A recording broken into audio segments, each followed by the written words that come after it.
hand over your eyes, I open my eyes to see the spiritual truth today.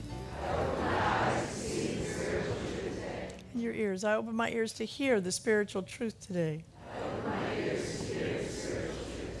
And now over your hands over your heart and just extend out your arms. I open my heart to receive the spiritual truth today. The spiritual truth that I'm working with today is that we live in two different worlds. We live in a world of form and of formlessness.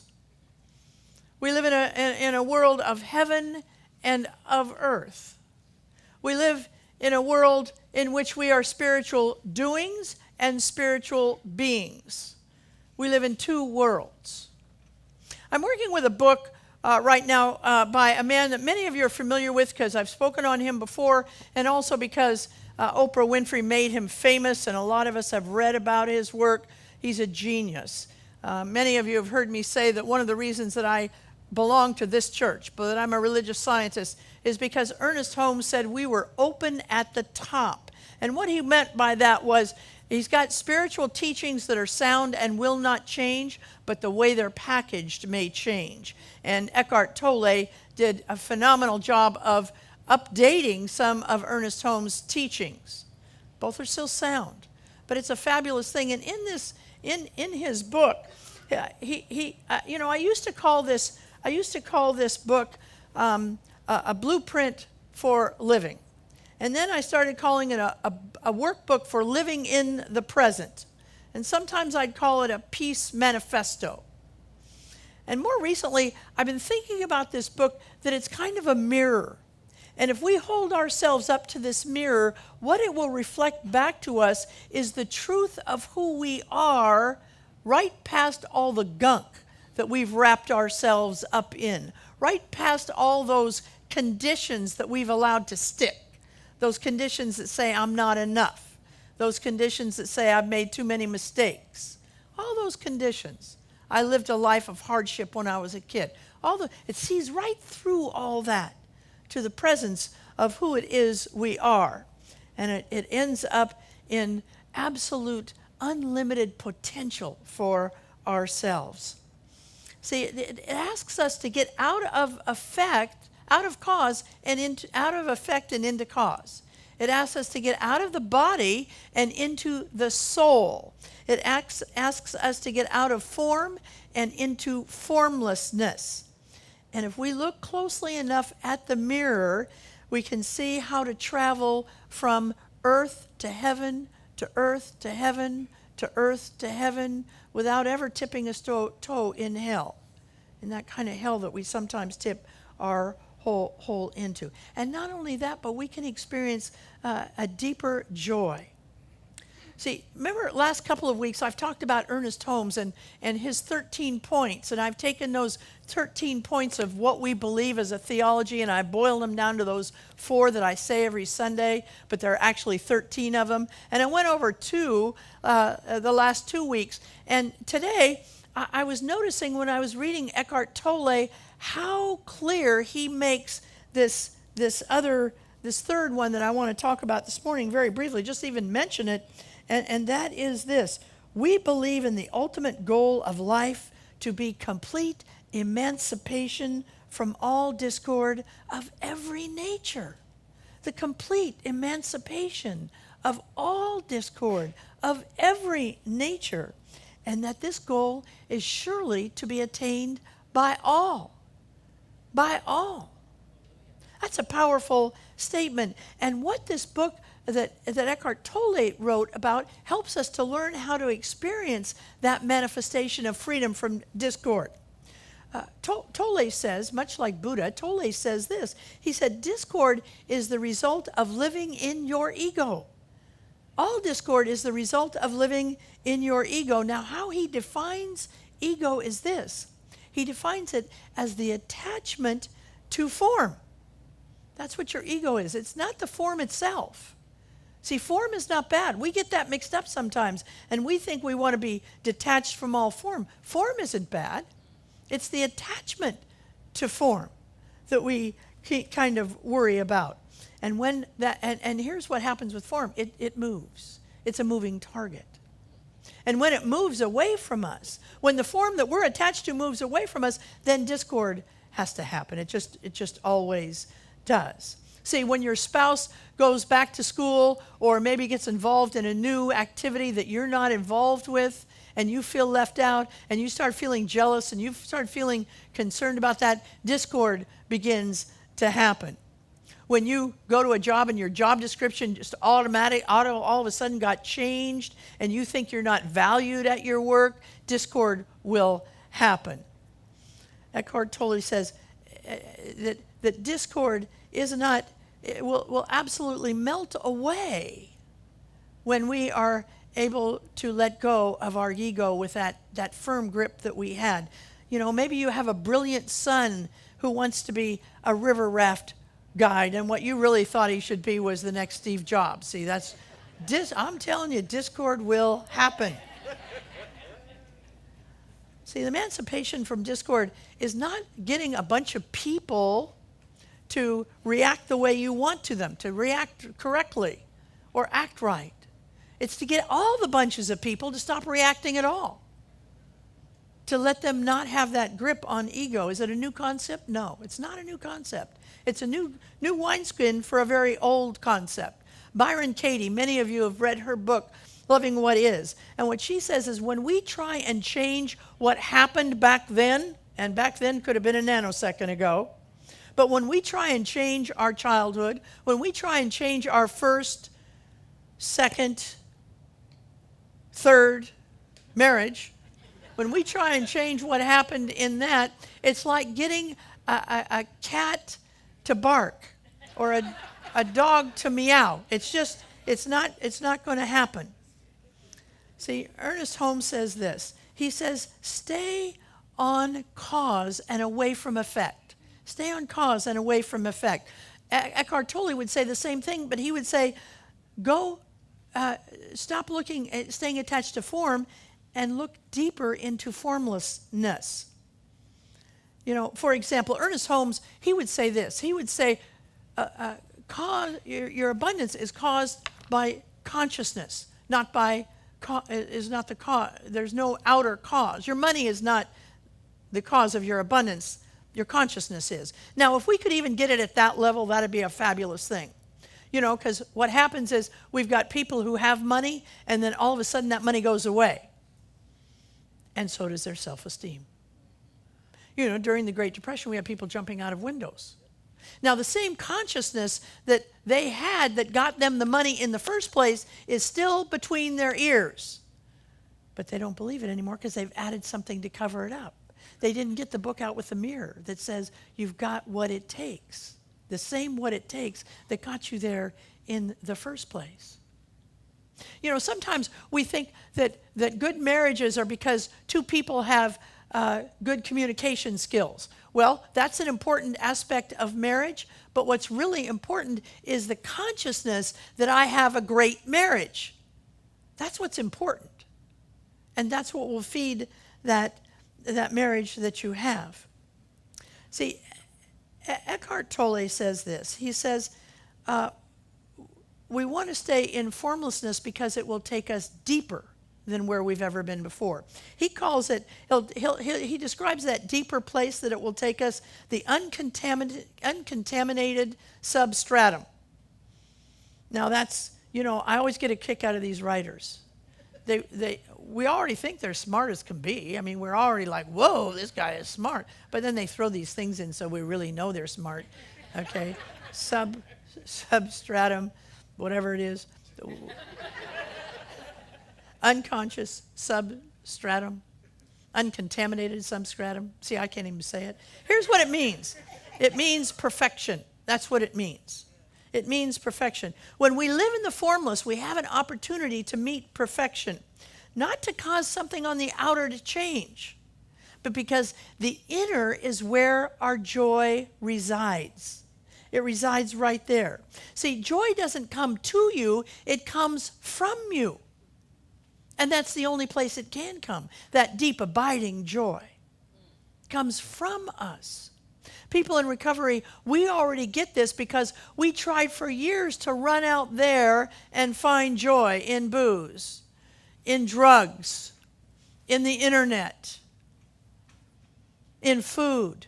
We've already tried all that, and we got it. The joy is not out there. The joy has to come from me on the inner. See, the reason I love this book is because it says over and over and over again, it's available to all of us. Just like Ernest Holmes says, it's surely to be attained by all. See, you don't have to go to an ashram in order to be able to go to that deep inner place, in order to go into that place where perfection resides. See, you don't have to go to that place, an ashram, and be all by yourself and just, you don't have to do that. See? You don't have to leave the good golf courses. See, you don't have to go there. Be right here and do it. You don't have to leave hearing great gospel choirs. You don't have to leave Starbucks.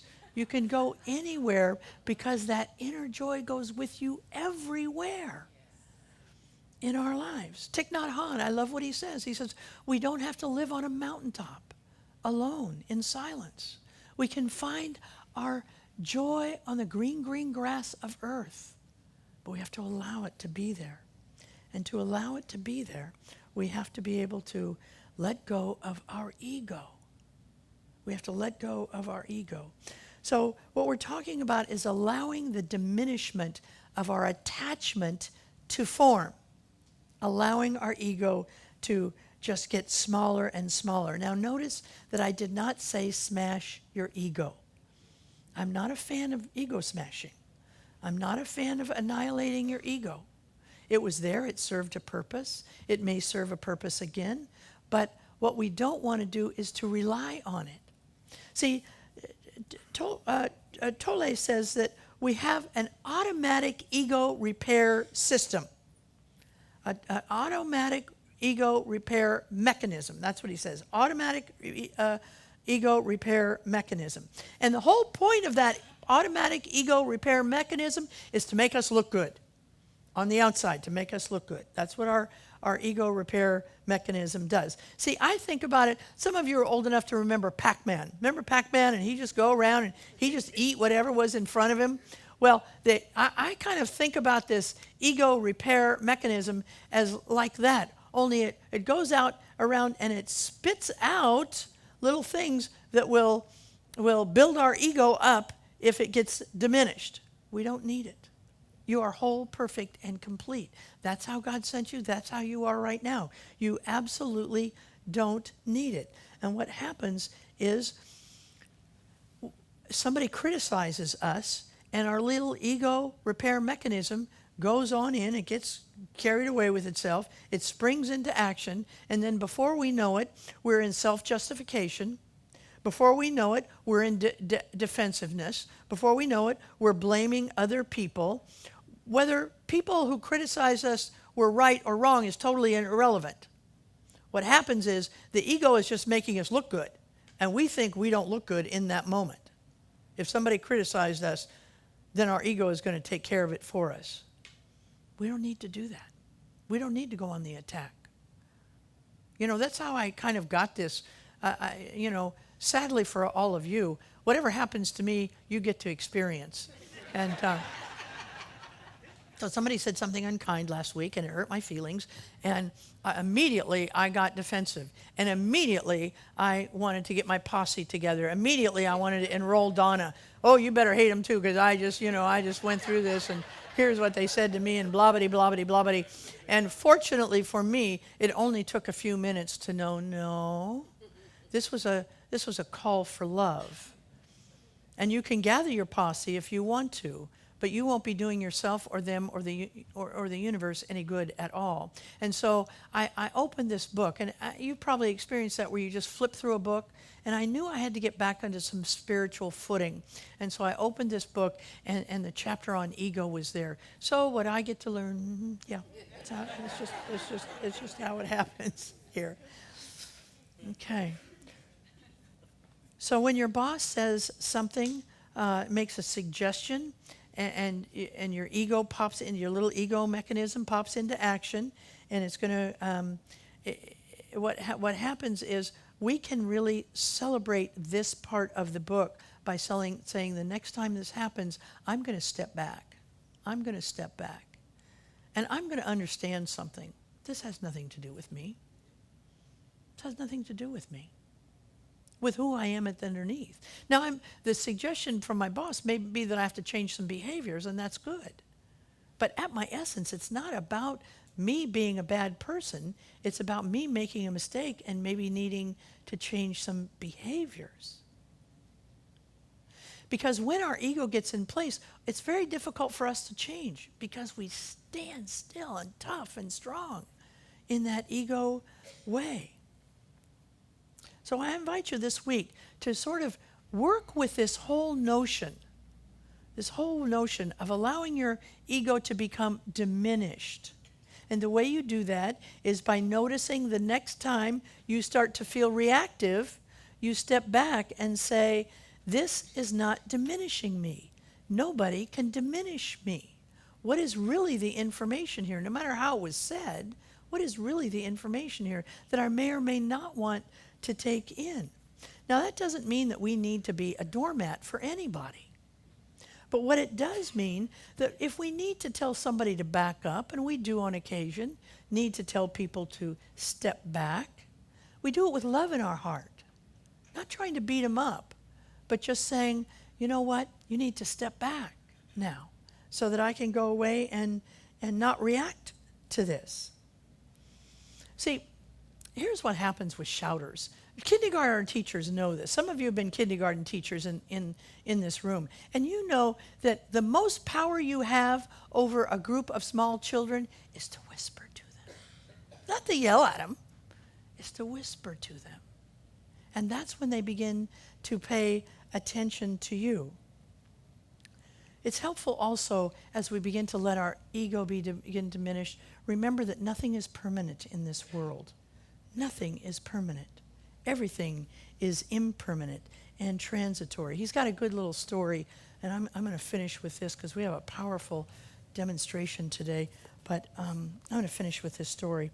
According to an ancient Sufi story, there lived a king in some Middle Eastern land who was continuously torn between happiness and despondency.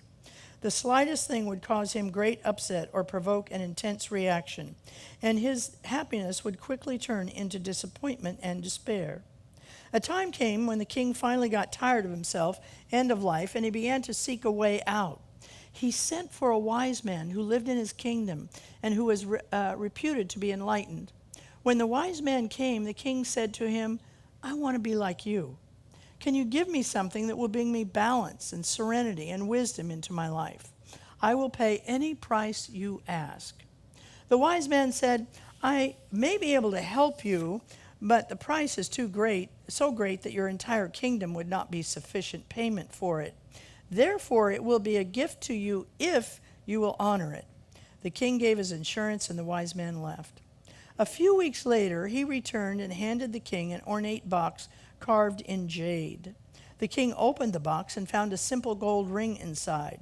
Some letters were inscribed on the ring.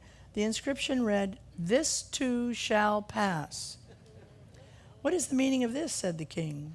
The wise man said, Wear this ring always. Whatever happens before you call good or bad, touch this ring and read the inscription. That way you will always be at peace. So I invite you this week to assume that you have a ring on your finger, and on that inscription on the ring is, This too shall pass. And so the next time somebody does something that makes you want to react, that gets your ego repair mechanism all worked up so that it's spitting out things you don't need, spitting out ideas you don't need, spitting out behaviors you don't need, spitting out reactions you don't need. When that happens, think of your ring and just twirl that ring in your mind. This too shall pass.